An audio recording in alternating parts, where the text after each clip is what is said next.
Moin Leif Lü und hey Ali Hopper. Das war Schwedisch. Ja, willkommen bei mir Radbot und Victoria 3. Und ich habe mir überlegt, bevor wir dieses Let's Play starten, nochmal die ein oder andere Sache zu besprechen, die eventuell recht wichtig sein könnte. Und witzigerweise bin ich auf ein Video gestoßen, was ich auch in der Videobeschreibung hiervon verlinken werde.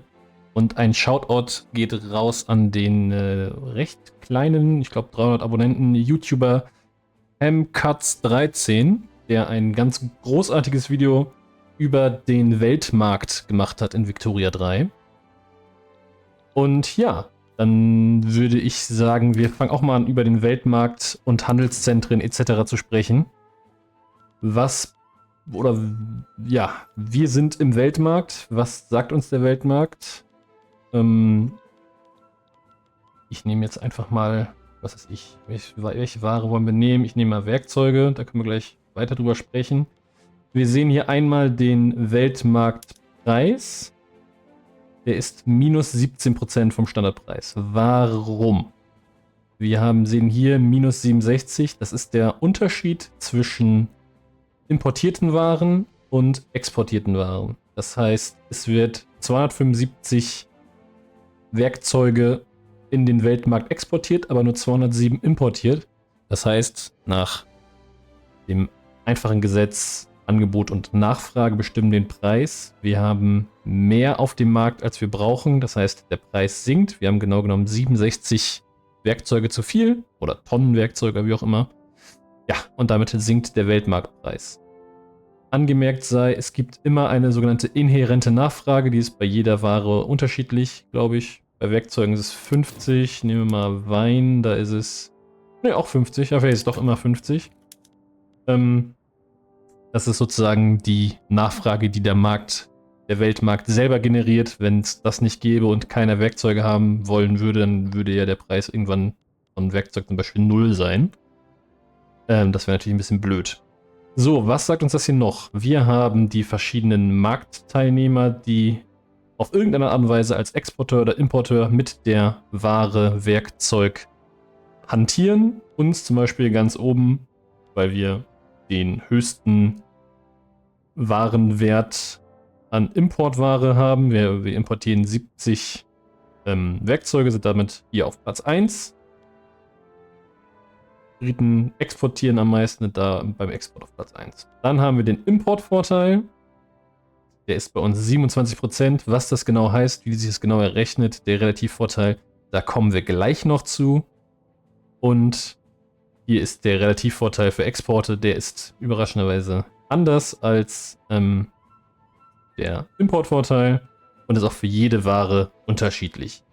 Wie können wir denn mit dem Weltmarkt überhaupt agieren? Dazu brauchen wir zwei Dinge. Wir brauchen ein Gewässer. Der Weltmarkt ist quasi Wasser.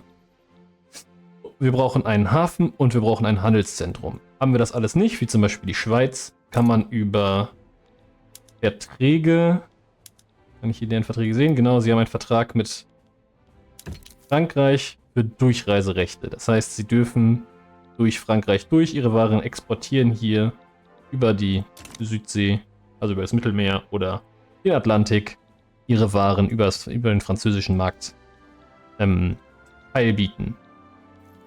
So viel zum Weltmarkt, aber dieser Preis hier, ist das jetzt denn der Preis, zu dem wir importieren und exportieren? Nein, da spielen die Relativvorteile eine Rolle und dazu gehen wir einmal in unser Handelszentrum in Svealand.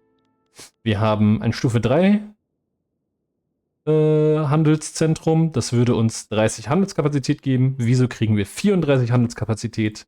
Das liegt an einer Besonderheit von Svealand, nämlich es handelt sich um einen natürlichen Hafen und da sehen wir schon, es bringt eine ganze Reihe Boni. Der entscheidende hierfür ist plus 15% Handelskapazität. Das heißt, im Grunde bringt uns jedes Handelszentrum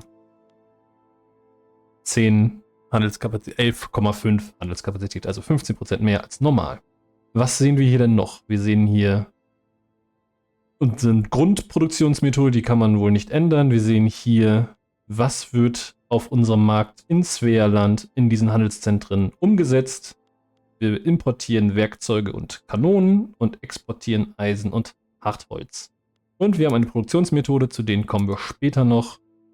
Wir haben einen 100%igen Weltmarktzugriff, das heißt, wir werden gerade nicht blockiert oder haben zu wenig, was auch immer. Haben, wie gesagt, 34 Handelskapazität. Das ist unser Output. Unser Input sind Handelsmarine. Handelsmarine werden nach dem neuesten Patch von Häfen gebaut. Und dazu eine kleine Anmerkung, man braucht den Frachthafen. Das heißt, man muss Clipper haben. Und diese werden dann in Handelsmarine umgewandelt, in Konvois etc. Der Ankerplatz hat keine Clipper, bringt aber auch keine Handelsmarine. Das heißt, euer Handelszentrum wäre leer.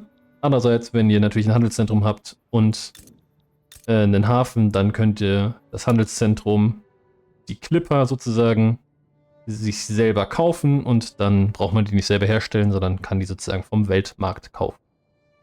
Was sehen wir hier denn noch? Die Handelskapazität. Wie wird das jetzt aufgedröselt? Wir haben 34 von 34 in Nutzung. Wofür werden die benutzt? Wir benutzen eine Handelskapazität für 3 Artillerie, 4 für 20 Werkzeuge, 4 für 20 Hartholz und 25 für Eisen. Wie kommen jetzt diese Zahlen zustande? Durch die gehandelte Menge. 5 gehandelte Menge für Eisen bedeutet, eine Handelskapazität kann 5 Eisenwaren verhandeln.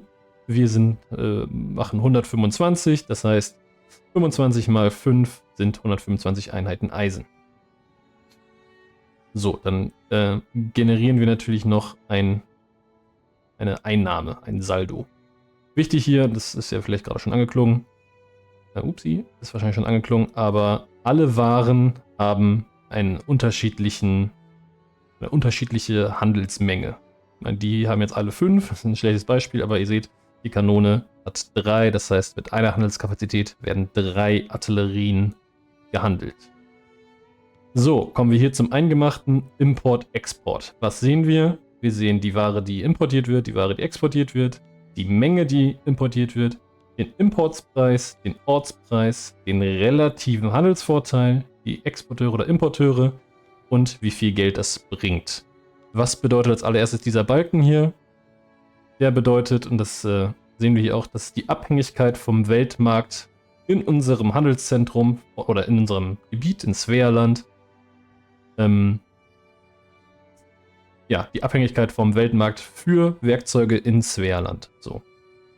Wir sehen es ja auch, Svealand ist zu 100% abhängig von Werkzeugimporten. Das heißt nichts anderes als wir produzieren in Svealand keine eigenen Werkzeuge, daher auch der sehr teure Ortspreis. Hätten wir jetzt 2 Werkzeugfabriken, würde das alles schon wieder ganz anders aussehen. Der Importpreis, da kommen wir gleich zu. Ihr seht aber schon, der ist nicht der Weltmarktpreis. Jetzt muss ich kurz schlucken, genau. Und wir haben hier den Relativvorteil. Wie setzt sich der zusammen? Als erstes, das klappt ja gut. Als erstes müssen wir hier über unseren Grundvorteil sprechen. Was ist der Grundvorteil? Wir haben alle Waren, alle Spieler, jeder hat einmal plus 100 Grundwert. Dazu kommen verschiedene Boni. In diesem Fall zum Beispiel 91,2. Wie kommen diese zusammen? Die Zahl 91 durch 91% unserer Importe kommen von Preußen. Und das ist für uns positiv, denn wir haben ein Handelsprivileg. Wir haben zu Beginn des Spiels, wir sind gerade bei Beginn des Spiels, ein Handelsprivileg mit Preußen. Das heißt, wir können günstig mit ihnen handeln sozusagen und erhalten dadurch Handelsprivilegien. Und wie gesagt, 91% der Importe der Werkzeuge in diesem Handelszentrum kommen von Preußen.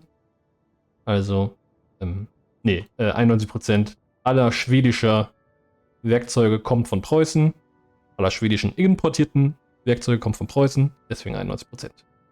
Wir haben hier minus 42 durch fehlende Interessen in den relevanten Märkten. Das heißt, wir handeln auch mit Österreich, Piemont und Chile, haben in diesen Gebieten aber kein Interesse. Wenn wir jetzt Interessen erklären, würde ich hierhin. Da haben wir gleich Sardinien, also Piemont und Österreich und Chile. Und wir warten einen Moment. Oder 2 oder 3, die Interessen müssen sich halt erstmal bilden. Dann sehen wir schon, das fehlende Interesse ist jetzt verschwunden. Die Interessen, wir sehen es unten hier rechts, Interessen in der Region Italien und La Plata sind entstanden. Das heißt, die Nachteile durch fehlendes Interesse fehlen. Was haben wir hier noch? Minus 25%. Das ist durch Merkantilismus, unser Handelsgesetz. Da komme ich später nochmal zu. Aber das gibt minus 25%. Und wir kriegen 1% durch unsere Handelskapazität. Wenn wir die erhöhen, können wir bis zu 25% maximal kriegen. Das ist unser Grundvorteil. Wie kommt jetzt der Relativvorteil, der hier im Handel relevant ist? Der entsteht durch das Verhältnis zum Weltvorteil zum Welthandelsvolumen. Was ist denn unser Weltvorteil? Das ist unser gerade beschriebener Grundvorteil. Der wird hier nochmal berechnet. Unser Grundvorteil von 146 pro importierter Wareneinheit. Wir importieren also 20 Einheiten Werkzeug. Das heißt 146 mal 20 sind rummelig bummelig 2920. Punkt. Das ist also unser Grundvorteil auf dem Weltmarkt. Das wird gegengerechnet zum weltweiten Handelsvorteil. Das sind alle Märkte, Ingwerland, auch Gotaland, also unsere eigenen Märkte, die irgendwie Werkzeuge importieren. Die geben zusammen 17.000. Dann wird festgestellt, okay, 2.992, die wir gerade berechnet haben, sind 17,2% des Weltvorteils. Den genießen wir sozusagen. Und das wird in Abhängigkeit gestellt, verglichen mit dem Welthandelsvolumen. Das ist bei uns 12,3, weil wir 20 Werkzeuge hier in Sverland importieren und es werden insgesamt 162 exportiert. Das macht einen Prozentsatz von 12,3. Das verrechnen wir miteinander und kommen dann auf 39% Relativvorteil. Wieso ist der Relativvorteil jetzt wichtig? Gehen wir zu Einnahmen. Wie kann das Handelszentrum überhaupt Profit generieren? Wir machen hier 0,46 tausend, Gulden, Gold, Geld, Dollar, wie auch immer, Profit. Und das wird hier einmal aufgedröselt. Zum einen ist dafür relevant der Preisunterschied zwischen Importpreis und Ortspreis. Der ist ein Unterschied von 28,1. Der Importpreis wird berechnet mit dem Weltmarktpreis und eben unserem relativen Handelsvorteil. Durch 39% Relativvorteil haben wir insgesamt einen günstigeren Importpreis von 9%. Das heißt, wir importieren den Weltmarktpreis von 35,6 minus 9%, kommen dann bei 32,4 raus. Und der Ortspreis ist halt so hoch, weil wir keine Werkzeuge produzieren. Das ist also der Preisunterschied. Dann plus Subventionen und Zölle. Wir können alle Waren hier mit Zöllen belegen. Das heißt, wir sagen dem Handelszentrum, es muss uns, also dem Staat, Geld geben, wenn es Waren einführen will, in diesem Fall Werkzeuge einführen will. Wir können das Ganze auch subventionieren und sagen, wir brauchen hier dringend Werkzeuge. Der Staat bezahlt das Handelszentrum extra, damit es mehr Werkzeuge importiert. So kann man nämlich die Handelskapazität als Staat beeinflussen. Wenn wir jetzt Werkzeuge stark subventionieren, den Import, dann wird das sich hier ändern. Wir werden mehr Werkzeuge importieren und weniger Eisen exportieren. Selbes mit Zöllen, halt andersrum. Wenn wir, Zölle, klar, wie gesagt, wenn wir die Importe besteuern, dann werden wir weniger lukrativ Werkzeuge importieren können. Das schlägt sich hier auch nieder. Und das Ganze wird dann multipliziert mit der gehandelten Menge.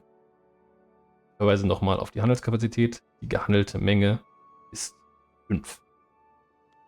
Das macht dann ein Profit von 115 für jede Handelskapazität. Also der Preisunterschied plus Subvention minus Zölle mal 5. Und da wir hier Handelskapazität in Werkzeuge umsetzen, müssen wir die 115 mal 4 rechnen und kommen auf 0,46 Tausend Profit. So berechnet sich der Profit. Das funktioniert mit allen Dingen so, das funktioniert beim Export genauso.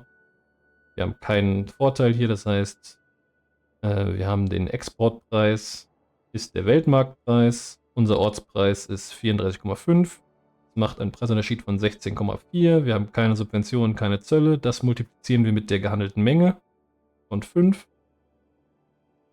Also 82 mal 5. Und genau, und das dann noch mal 25. Weil wir ja 25 mal 5 Eisen handeln. So wie wir hier 4 mal 5 Werkzeuge handeln. Und dann kommen wir auf 2,5 Tausend. So, kann man hier noch irgendwas machen? Oder ist das einfach so? Das ist ja das Gute an dem neuen Update, die große Neuerung, das ist ja alles automatisch mit diesen Handelszentren. Was können wir dir jetzt noch machen? Zum einen Import-Export, Zölle und Subventionen, haben wir schon gerade drüber gesprochen. Wir können aber auch hier die Produktionsmethode ändern. Können sie verringern? Was passiert? Jedes Mal nehmen wir eine Handelsmarine pro Handelszentrum hinzu. Das heißt, bei 3, wenn wir jetzt einen höher gehen könnten, dafür brauchen wir natürlich die nötige Forschung etc., dann kosten wir in unserem Fall 3 Handelsmarine mehr oder 6. Dafür steigt die gehandelte Menge, beziehungsweise beim mäßiger Handel, wir müssen weniger Handelsmarine nutzen, dafür haben wir noch 50% der gehandelten Menge. Die gehandelte Menge, wie gesagt, ist dieser Wert hier, 5. Das heißt, wenn wir mehr Handel haben, wenn wir jetzt Massenhandel haben, dann können wir, das ist 100% mehr, dann ist es nicht mehr 5 Eisen pro Handelskapazität, sondern 10 Eisen pro Handelskapazität. Und das schlägt sich dann natürlich direkt in den Einnahmen wieder, weil wir dann am Ende nicht mit gehandelter Menge von 5 multiplizieren, sondern mal 10. Das heißt, wir verdoppeln das hier. Es wären dann 164 und 164 mal der Menge, die wir handeln, mal 25, müssten dann ja ungefähr 4,1 sein. So rummelig-bummelig. So, das sind die Dinge, die wir mit dem Handelszentrum im Groben machen können. Wir haben allerdings noch ein paar andere Möglichkeiten. Da kommen wir zu den Gesetzen. Wir haben hier 4 zur Auswahl, fangen mit dem Merkantilismus an. Damit starten, glaube ich, die meisten, würde ich jetzt mal behaupten. Was bedeutet Merkantilismus? Wir sind eine exportorientierte Wirtschaft. Wir können Importe maximal besteuern und wir können Exporte maximal subventionieren. Also unsere Handelszentren müssen uns Geld geben, wenn sie importieren, oder wir geben ihnen Geld, wenn sie viel exportieren. Das Ganze wird nochmal durch den vorher schon besprochenen minus 25% Handelsvorteil für Importe, beziehungsweise schlägt sich das Buch bei 25% Handelsvorteil für Exporte nieder. Das heißt, wir wollen exportieren. Wir könnten zum Protektionismus wechseln. Wir wollen sozusagen unseren Handel schützen. Das heißt, wir können Zölle auf Exporte und Subventionen auf Importe und Exporte machen und haben einen Einflusshebelwiderstand. Das heißt, andere Großmächte haben es nicht so leicht, uns in ihre Machtblöcke zu ziehen. Wir haben hier allerdings keinen Handelsvorteil mehr. Wir wollen nicht groß handeln, wir wollen alles sozusagen bei uns klären. Wir wollen unsere Handelszentren mit Subventionen und Zöllen bombardieren, aber kriegen keine weiteren Vorteile mehr. Anders sieht es aus beim Freihandel, das ist sozusagen das Gegenstück dazu. Wir können nur noch Exporte und Importe maximal subventionieren, also unseren Handelszentren Geld geben zum Importieren, Exportieren, kriegen dafür einen kompletten generellen Handelsvorteil auf Importe und Exporte, 25%, haben das Problem, dass uns Powerblöcke also die Machtblöcke anderer Großmächte, dafür leichter in ihre Einflusssphäre ziehen können. Wir tauschen quasi unsere Waren frei aus. Und dann gibt es den Isolationismus, das ist zum Beispiel bei Japan zum Start so. Das ist eine Wirtschaftsform, wo wir komplett auf Selbstversorgung gehen, deswegen sind Handelszentren deaktiviert. Dafür sind wir relativ immun gegen den Einfluss fremder Mächte. Wir haben eine höhere eine bessere Besteuerungskapazität, dafür verbreitet sich Technik schlechter, wir können weniger Interessen auf dem globalen oder auf dem Globus erklären. Sehr logisch, weil wir komplett auf Selbstversorgung gehen, da brauchen wir die anderen nicht für. Dafür haben wir ein sehr autoritäres System. Ja, das ist in Kürze und ich hoffe in einigermaßen verständlich erklärt der Weltmarkt, die Handelszentren und wie das alles miteinander zusammenhängt. Wie gesagt, noch einmal ein Shoutout an mkurtz13 oder 13. Wird auch in der Videobeschreibung verlinkt für sein gutes, brillantes Video. Und ja, dann bleibt mir nichts weiter zu sagen als vielen Dank, dass ihr mir zugesehen habt. Lasst gerne ein Like da, einen Kommentar. Ihr wisst, ihr kennt das Spiel. Und ich würde mich freuen, wenn ihr mir dann auch beim Let's Play zuseht und dann wieder reinschaut. Bis dahin, bye bye, ciao und auf Wiederhören.